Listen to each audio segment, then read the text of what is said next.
Hi friends, welcome to Yashmitha logs. ಎಲ್ಲರೂ ಹೇಗಿದ್ದೀರಾ? ಚೆನ್ನಾಗಿದ್ದೀರಾ ಅಂತ ಅಂದ್ಕೊಂಡಿದ್ದೀನಿ. ವಿಡಿಯೋನ ಸ್ಕಿಪ್ ಮಾಡದೆ ಕೊನೆವರೆಗೂ ನೋಡಿ, ಹಾಗೆ ಸಬ್ಸ್ಕ್ರೈಬ್ ಮಾಡೋದನ್ನು ಮರಿಬೇಡಿ. ಯಾರೆಲ್ಲ ಸಬ್ಸ್ಕ್ರೈಬ್ ಮಾಡದೆ ನೋಡ್ತಾ ಇದ್ದೀರೋ ದಯವಿಟ್ಟು ಸಬ್ಸ್ಕ್ರೈಬ್ ಮಾಡ್ಕೊಂಡು ನೋಡಿ. ಇವತ್ತು ನಾನು ನಿಮಗೆ ಇನ್ಸ್ಟೆಂಟಾಗಿ ಈಸಿಯಾಗಿ ಟೇಸ್ಟಿಯಾಗಿ ವೆಜಿಟೇಬಲ್ಸ್ ಉಪ್ಪಿಟ್ಟು ಮಾಡೋದು ಹೇಗೆ ಅಂತ ತೋರಿಸ್ಕೊಳ್ತಾ ಇದ್ದೀನಿ. ಬನ್ನಿ, ಅದಕ್ಕೆ ಬೇಕಾಗಿರೋಂಥ ಇಂಗ್ರೀಡಿಯೆಂಟ್ಸು. ನಾನು ಒಂದು ಬೌಲು ರವೆ ತೊಗೊಂಡಿದ್ದೀನಿ, ಬನ್ಸಿ ರವೆ ದಪ್ಪದ್ದು. ಹಾಗೆ ಎಣ್ಣೆ, ಸಾಸಿವೆ, ಜೀರಿಗೆ, ಕಡಲೆಬೇಳೆ, ಉದ್ದಿನಬೇಳೆ, ರುಚಿಗೆ ತಕ್ಕಷ್ಟು ಉಪ್ಪು, ಈರುಳ್ಳಿ, ಮೆಣಸಿನಕಾಯಿ, ಕೊತ್ತಂಬರಿ ಸೊಪ್ಪು, ಕ್ಯಾರೆಟು, ಬೀನ್ಸು, ಟೊಮೊಟೊ, ಕ್ಯಾಪ್ಸಿಕಮ್ಮು, ಹಾಗೆ 1 ಟೇಬಲ್ ಸ್ಪೂನಷ್ಟು ಶುಂಠಿ ಬೆಳ್ಳುಳ್ಳಿ ಪೇಸ್ಟ್, ಹಾಗೆ ಒಗ್ಗರಣೆಗೆ ಕರಿಬೇವಿನ ಸೊಪ್ಪು. ಇವಾಗ ನಾನು ಒಂದು ಬಾಣಲಿನ ಕಾದ ನಂತರ ಅದಕ್ಕೆ ನಾನು ರವೆ ಹಾಕ್ಕೊಂಡು ಡ್ರೈ ರೋಸ್ಟ್ ಮಾಡ್ಕೊಳ್ತಿದ್ದೀನಿ. ನಾನಿಲ್ಲಿ ಯಾವುದೇ ರೀತಿಯಾಗಿ ಎಣ್ಣೆನ ಮಿಕ್ಸ್ ಮಾಡ್ಕೊಳ್ತಾ ಇಲ್ಲ, ಚೆನ್ನಾಗೆ ಡ್ರೈ ರೋಸ್ಟ್ ಮಾಡ್ಕೊಳ್ತಾ ಇದ್ದೀನಿ. ಮೀಡಿಯಮ್ ಫ್ಲೇಮಲ್ಲಿ ಚೆನ್ನಾಗಿ ರೋಸ್ಟ್ ಮಾಡ್ಕೊಳ್ಳಿ. ರವೆನ ಹೈ ಫ್ಲೇಮ್ ಇಟ್ಕೊಂಡ್ರೆ ಸೀದೋಗ್ಬಿಡುತ್ತೆ. ಹಾಗಾಗಿ ಮೀಡಿಯಮ್ ಫ್ಲೇಮ್ ಇಟ್ಕೊಂಡು 2-3 ನಿಮಿಷ ಇದೇ ಥರ ಕೈ ಬಿಡದೇ ಮಿಕ್ಸ್ ಮಾಡ್ಕೊಳ್ತಾನೆ ಇರಬೇಕಾಗುತ್ತೆ. ನಾನಿಲ್ಲಿ ಒಂದು ಬೌಲು ರವೆ ತೊಗೊಂಡಿದ್ದೀನಿ. ಅದೇ ಬೌಲಲ್ಲೇ 4 ಬೌಲ್ ಆಗೋವಷ್ಟು ನೀರು ತೊಗೊಂಡಿದ್ದೆ. ನೀರು ತೊಗೊಂಡ್ಬಿಟ್ಟು ಒಂದು ಸೈಡಲ್ಲಿ ಪಾತ್ರೆಯಲ್ಲಿ ಹಾಕ್ಬಿಟ್ಟು ಕಾಯೋದಕ್ಕೆ ಇಟ್ಕೊಂಡಿದ್ದೀನಿ. ಚೆನ್ನಾಗಿ ಅದು ಮರಳುತ್ತೆ. ನಾವಿದು ಎಲ್ಲ ರೋಸ್ಟ್ ಮಾಡಿಕೊಂಡು ಒಗ್ಗರಣೆ ಮಾಡ್ಕೊಳ್ಳೋಷ್ಟರಲ್ಲಿ ನೀರು ಚೆನ್ನಾಗಿ ಕುದಿಯುತ್ತೆ. ನೋಡಿ, ಇವಾಗ ನಾನು ಚೆನ್ನಾಗಿ ರೋಸ್ಟ್ ಮಾಡ್ಕೊಂಡಿದ್ದೀನಿ. ನೋಡಿ, ಇಷ್ಟು ರೋಸ್ಟ್ ಮಾಡಿಕೊಂಡ್ರೆ ಸಾಕಾಗುತ್ತೆ. ತುಂಬ ಇನ್ನೂ ರೋಸ್ಟ್ ಮಾಡ್ಕೊಳ್ಳೋಕೆ ಹೋದರೆ ಸೀದೋಗ್ಬಿಡುತ್ತೆ ರವೆ. ಈ ಥರ ರೋಸ್ಟ್ ಮಾಡ್ಕೊಬೇಕಾಗುತ್ತೆ ಎಲ್ಲದನ್ನು.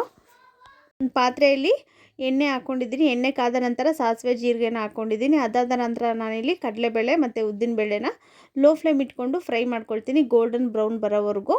ನೋಡಿ, ಇವಾಗ ರವೆನ ನಾನು ಒಂದು ಸೈಡಲ್ಲಿ ತಣ್ಣಗಾಗೋದಕ್ಕೆ ಇಟ್ಕೊಂಡಿದ್ದೀನಿ. ಇದು ಗೋಲ್ಡನ್ ಬ್ರೌನ್ ಬಂದ ನಂತರ ನಾನಿಲ್ಲಿ ಈರುಳ್ಳಿನ ಹಾಕ್ಕೊಳ್ತಾ ಇದ್ದೀನಿ. ಈರುಳ್ಳಿನ ಸೇರಿಸ್ಕೊಂಡ ನಂತರ ಇದು ಗೋಲ್ಡನ್ ಬ್ರೌನ್ ಬರೋವರೆಗೂ ಚೆನ್ನಾಗೆ ಫ್ರೈ ಮಾಡ್ಕೊಳ್ತೀನಿ. ನೋಡಿ, ಇದೇ ಥರ ಫ್ರೈ ಮಾಡ್ಕೊಳ್ತಾನೆ ಇರಿ. ನಾನಿಲ್ಲಿ ತೊಗೊಂಡಿರೋ ಕ್ವಾಂಟಿಟಿ 5 to 6 ಮೆಂಬರ್ಸ್ಗೆ ಆಗುತ್ತೆ. ನೀವು ಆದರೆ ಕಡಿಮೆ ತೊಗೊಂಡ್ರೆ ಬೇಗನೆ ಆಗುತ್ತೆ. ಬರೀ 10 ನಿಮಿಷದಲ್ಲೆಲ್ಲನೂ ಈಸಿಯಾಗಿ ಇನ್ಸ್ಟೆಂಟಾಗಿ ಉಪ್ಪಿಟ್ಟನ್ನ ಮಾಡ್ಕೊಳ್ಬೋದು. ಯಾರು ಬೇಕಾದರೂ ಮಾಡ್ಕೊಳ್ಬೋದು. ಆದರೆ ಹೇಳೋ ಮೆಥಡ್ನೆಲ್ಲ ಫಾಲೋ ಮಾಡಿ, ಚೆನ್ನಾಗೇ ಬರುತ್ತೆ ಉಪ್ಪಿಟ್ಟು. ಎಲ್ಲದನ್ನು ಅಷ್ಟೇ ನಿಧಾನಕ್ಕೆ ಪೇಷನ್ಸಿಂದ ಒಂದಾದಮೇಲೆ ಒಂದು ಚೆನ್ನಾಗಿ ಫ್ರೈ ಮಾಡಿಕೊಂಡು ಅದೇ ಥರ ಸ್ಟೆಪ್ಸ್ನ ಫಾಲೋ ಮಾಡ್ತಾಯಿದ್ರೆ ಉಪ್ಪಿಟ್ಟು ರುಚಿ ಅಂತೂ ತುಂಬ ಚೆನ್ನಾಗಿರುತ್ತೆ. ಇವಾಗ ಕೆಲವೊಬ್ಬರೆಲ್ಲ ಮಾಡ್ತಾರೆ, ರವೆ ಸರಿಯಾಗಿ ಬೆಂದಿರಲ್ಲ, ಮತ್ತು ಚೆನ್ನಾಗಿ ಫ್ರೈ ಆಗಿರಲ್ಲ, ಏನೂ ಆ ಥರ ಮಾಡೋದ್ರಿಂದ ಟೇಸ್ಟೂ ಚೆನ್ನಾಗಿರಲ್ಲ, ಮತ್ತು ಅದು ತಿನ್ನೋಕ್ಕೂ ಅಷ್ಟು ಚೆನ್ನಾಗಿರಲ್ಲ. ರವೆನೇ ಸಿಗ್ತಾ ಇರುತ್ತೆ. ನೋಡಿ, ಇವಾಗ ಈರುಳ್ಳಿ ಗೋಲ್ಡನ್ ಬ್ರೌನ್ ಬರೋವರೆಗೂ ನಾನು ಫ್ರೈ ಮಾಡ್ಕೊಂಡಿದ್ದೀನಿ. ಅದಾದ ನಂತರ ನಾನಿಲ್ಲಿ ಕ್ಯಾರೆಟು ಮತ್ತು ಕ್ಯಾಪ್ಸಿಕಮು ಹಾಗೆ ಕಟ್ ಮಾಡಿರೋವಂಥ ಬೀನ್ಸನ್ನು ಹಾಕ್ಕೊಳ್ತಾ ಇದ್ದೀನಿ. ನಾನಿಲ್ಲಿ ಎಲ್ಲ ಚಿಕ್ಕದಾಗಿ ಕಟ್ ಮಾಡ್ಕೊಂಡಿದ್ದೀನಿ. ಚಿಕ್ಕದಾಗಿ ಕಟ್ ಮಾಡಿಕೊಂಡ್ರೆ ಆಯಿಲಲ್ಲಿ ಬೇಗನೆ ಬೆಂದುಬಿಡುತ್ತೆ. ಸ್ವಲ್ಪ ದಪ್ಪ ಏನಾದರೂ ಕಟ್ ಮಾಡ್ಕೊಂಡ್ರಿ ಅಂತಂದರೆ ನೀವು ನೀರಲ್ಲಿ ಹಾಕ್ಬಿಟ್ಟು ಸಪ್ರೇಟಾಗಿ ಬೇಯಿಸ್ಕೊಳ್ಬೇಕಾಗುತ್ತೆ. ನೋಡಿ, ನಾನು ಚಿಕ್ಕದಾಗಿ ಕಟ್ ಮಾಡ್ಕೊಳೋದ್ರಿಂದ ಇದರಲ್ಲೇ ಚೆನ್ನಾಗೇ ಫ್ರೈ ಆಗುತ್ತೆ, ಸಾಕು. ನೋಡಿ, ಇವಾಗ ಸ್ವಲ್ಪ ಫ್ರೈ ಆಗಿದೆ. ಅದಾದ ನಂತರ ನಾನಿಲ್ಲಿ ಒಂದು 7-8 ಹಸಿಮೆಣಸಿನಕಾಯಿ ಉದ್ದುದ್ದ ಕಟ್ ಮಾಡ್ಕೊಂಡು ಹಾಕ್ಕೊಂಡಿದ್ದೀನಿ. ಈಗ ನಂತರ ಅದು ಫ್ರೈ ಆದ ನಂತರ ನಾನಿಲ್ಲಿ ಟೊಮೊಟೊನ ಸೇರಿಸ್ಕೊತಾ ಇದ್ದೀನಿ.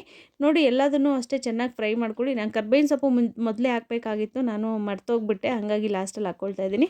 ಏನು ಪರವಾಗಿಲ್ಲ, ಲಾಸ್ಟಲ್ಲಿ ಹಾಕ್ಕೊಂಡ್ರೂ ಚೆನ್ನಾಗೇ ಇರುತ್ತೆ, ಏನು ತೊಂದರೆ ಇಲ್ಲ. ನೋಡಿ, ಇವಾಗ ನಾನು ರುಚಿಗೆ ತಕ್ಕಷ್ಟು ಉಪ್ಪನ್ನ ಸೇರಿಸ್ಕೊಳ್ತಾ ಇದ್ದೀನಿ. ನೋಡಿ, ಉಪ್ಪನ್ನ ಕರೆಕ್ಟಾಗಿ ಹಾಕ್ಕೊಳ್ಳಿ. ಉಪ್ಪು ಜಾಸ್ತಿ ಆದರೂ ಉಪ್ಪಿಟ್ಟು ತಿನ್ನೋಕ್ಕಾಗಲ್ಲ, ಹಾಗೆ ಉಪ್ಪು ಕಡಿಮೆ ಇದ್ರೂ ಉಪ್ಪಿಟ್ಟು ತಿನ್ನೋಕ್ಕಾಗಲ್ಲ. ಟೇಸ್ಟು ಕರೆಕ್ಟಾಗಿ ಎಲ್ಲದನ್ನು ಕ್ವಾಂಟಿಟಿ ಕರೆಕ್ಟಾಗಿ ಮೆಸರ್ಮೆಂಟ್ ಇದ್ದರೆ ಮಾತ್ರನೇ ಟೇಸ್ಟ್ ಕೂಡ ಅಷ್ಟೇ ಚೆನ್ನಾಗಿ ಬರೋದು. ಎಷ್ಟು ಚೆನ್ನಾಗಿ ಫ್ರೈ ಮಾಡ್ಕೊಳ್ತೀವಿ, ಒಂದಾದ್ಮೇಲೆ ಒಂದು ಸ್ಟೆಪ್ಸ್ ಫಾಲೋ ಮಾಡಿಕೊಂಡು ಕರೆಕ್ಟಾಗಿ ಮಾಡಿದ್ರೆ ಮಾತ್ರ ಉಪ್ಪಿಟ್ಟು ತುಂಬಾ ಚೆನ್ನಾಗಿರುತ್ತೆ. ನೋಡಿ, ಇವಾಗ ನಾನು ಇದೆಲ್ಲ ಚೆನ್ನಾಗಿ ಕಂಪ್ಲೀಟಾಗಿ ಫ್ರೈ ಆಗಿದೆ. ಇದರಲ್ಲಿ ನಾನು ನೀರು ಕಾಯೋದಕ್ಕೆ ಇಟ್ಟಿದ್ದೆ. ಒಂದು ಬೌಲಿಗೆ 4 ಬೌಲ್ ತೊಗೊಂಡಿದ್ದೀನಿ, ಉದ್ರಾಗಿ ಬೇಕು ಅನ್ನೋದಾದರೆ ಉಪ್ಪಿಟ್ಟು. ಇವಾಗ ನಿಮಗೆ ಸ್ವಲ್ಪ ಮೆತ್ತಗೆ ಬೇಕು, ನನಗೆ ಉದ್ರಾಗಿರೋದು ಇಷ್ಟ ಆಗಲ್ಲ ಅನ್ನೋದಾದರೆ 5 ಬೌಲ್ ನೀರು ತೊಗೊಳ್ಳಿ. ಚೆನ್ನಾಗಿ ನೀರು ಕಾದ ನಂತರ ಇದು ನಾವೆಲ್ಲ ವೆಜಿಟೇಬಲ್ಸ್ ಎಲ್ಲ ಚೆನ್ನಾಗಿ ಫ್ರೈ ಆದ ನಂತರ ನೀವು ಇದನ್ನು ನೀರನ್ನ ಸೇರಿಸ್ಕೊಳ್ಬೇಕಾಗತ್ತೆ. ಅದಾದ ನಂತರ ಇವಾಗ ನಾನು ರವೆನ ಹುರಿದ್ಬಿಟ್ಟು ಇಟ್ಕೊಂಡಿದ್ನಲ್ವ, ರೋಸ್ಟ್ ಮಾಡಿಕೊಂಡು, ಅದು ಕಂಪ್ಲೀಟಾಗಿ ತಣ್ಣಗಾಗಿದೆ.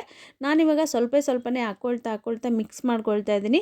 ಒಂದೇ ಸರಿ ಹಾಕ್ಕೊಳೋದ್ರಿಂದ ಏನಾಗುತ್ತೆ ಅಂದರೆ ರವೆ ಗಂಟು ಬಂದುಬಿಡುತ್ತೆ. ಗಂಟಿದ್ರೆ ಅದು ಯಾವುದೇ ಕಾರಣಕ್ಕೂ ಒಡೆದೋಗಲ್ಲ, ಗಂಟು ಹಾಗೇ ಇರುತ್ತೆ. ಇವಾಗ ನೀವು ಕಡಿಮೆ ಈ ಥರ ಹಾಕ್ಕೊಂಡು ಮಿಕ್ಸ್ ಮಾಡ್ಕೊಳ್ಳೋದ್ರಿಂದ ಯಾವುದೇ ರೀತಿಯಾದಂಥ ಗಂಟು ಕೂಡ ಆಗಲ್ಲ.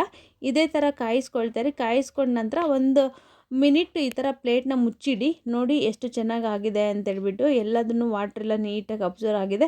ಹಾಗೆ ಇವಾಗ ನಾನು ಲಾಸ್ಟಲ್ಲಿ ಕೊತ್ತಂಬರಿ ಸೊಪ್ಪು ಹಾಕ್ಕೊಳ್ತಾ ಇದ್ದೀನಿ. ಕೊತ್ತಂಬರಿ ಸೊಪ್ಪು ಹಾಕ್ಕೊಂಡು ಒಂದ್ಸರಿ ಎಲ್ಲ ನೀಟಾಗಿ ಮಿಕ್ಸ್ ಮಾಡ್ಕೊಬೇಕಾಗತ್ತೆ. ಅದಾದ ನಂತರ ನೀವಿಲ್ಲಿ 1-2 ನಿಮಿಷ ಮುಚ್ಚಿಬಿಟ್ಟು ಸ್ಟೀಮ್ ಆಗೋದಕ್ಕೆ ಲೋ ಫ್ಲೇಮಲ್ಲಿ ಇಡಿ. ಚೆನ್ನಾಗಿ ಎಲ್ಲ ರವೆ ಎಲ್ಲ ತುಂಬ ಚೆನ್ನಾಗಿ ಬೇಯುತ್ತೆ. ನೋಡಿ, ಇವಾಗ ಆಲ್ರೆಡಿ 90% ಬೆಂದ್ಬಿಟ್ಟಿದೆ ರವೆ.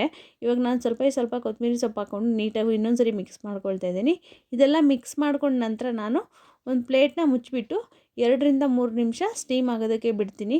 ನೋಡಿ ಎಷ್ಟು ಚೆನ್ನಾಗಿ ಕಾಣಿಸ್ತಾ ಇದೆ ಅಂತೇಳ್ಬಿಟ್ಟು. ಅಷ್ಟೇ ಕೂಡ ಚೆನ್ನಾಗಿ ಟೇಸ್ಟ್ ಇದೆ ಮತ್ತು ಇನ್ಸ್ಟೆಂಟಾಗೆ ಬೇಗನೆ ಆಗುತ್ತೆ. ನೀವು ಮಾರ್ನಿಂಗ್ ಟಿಫನ್ ಆದರೂ ಮಾಡ್ಕೊಬೋದು, ಈವ್ನಿಂಗ್ ಸ್ನ್ಯಾಕ್ಸಿಗಾದರೂ ಮಾಡ್ಕೊಬೋದು. ತುಂಬಾ ರುಚಿ ಚೆನ್ನಾಗಿರುತ್ತೆ ಟೇಸ್ಟು. ಇವಾಗ ನಾನು ಹೇಳೋವಂಥ ಸ್ಟೆಪ್ಸ್ನೆಲ್ಲ ಕರೆಕ್ಟಾಗಿ ಫಾಲೋ ಮಾಡ್ಕೊಂಡು ಮಾಡಿದ್ರೆ ರುಚಿ ಕೂಡ ತುಂಬಾ ಚೆನ್ನಾಗಿರುತ್ತೆ.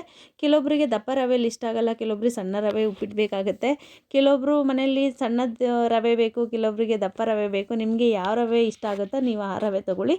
ನಮ್ಮ ಮನೇಲಿ ದಪ್ಪ ರವೆನೇ ಎಲ್ಲರೂ ಇಷ್ಟಪಡೋದ್ರಿಂದ ನಾನು ಈ ರವೆಯಲ್ಲೇ ಮಾಡ್ತೀನಿ, ಬನ್ಸಿ ರವೆ. ದಪ್ಪ ರವೆ ಅಂದರೆ ತುಂಬ ದಪ್ಪ ರವೆ ಅಲ್ಲ, ಬನ್ಸಿ ರವೆ ಇದು. ವಿಡಿಯೋನ ಕೊನೆಯವರೆಗೂ ನೋಡಿದ್ದಕ್ಕೆ ಎಲ್ರಿಗೂ ಧನ್ಯವಾದಗಳು. ಹಾಗೆ ಹೀಗೆ ನಿಮ್ಮ ಸಪೋರ್ಟು ಇದೇ ಥರ ನನ್ನ ಮೇಲೆ ಯಾವಾಗಲೂ ಇರಲಿ ಅಂತ ಕೇಳ್ಕೊಳ್ತೀನಿ. ಲೈಕ್ ಮಾಡಿ, ಶೇರ್ ಮಾಡಿ, ಕಮೆಂಟ್ ಮಾಡಿ, ಹಾಗೆ ಸಬ್ಸ್ಕ್ರೈಬ್ ಮಾಡೋದನ್ನು ಮರಿಬೇಡಿ. Thanks for watching.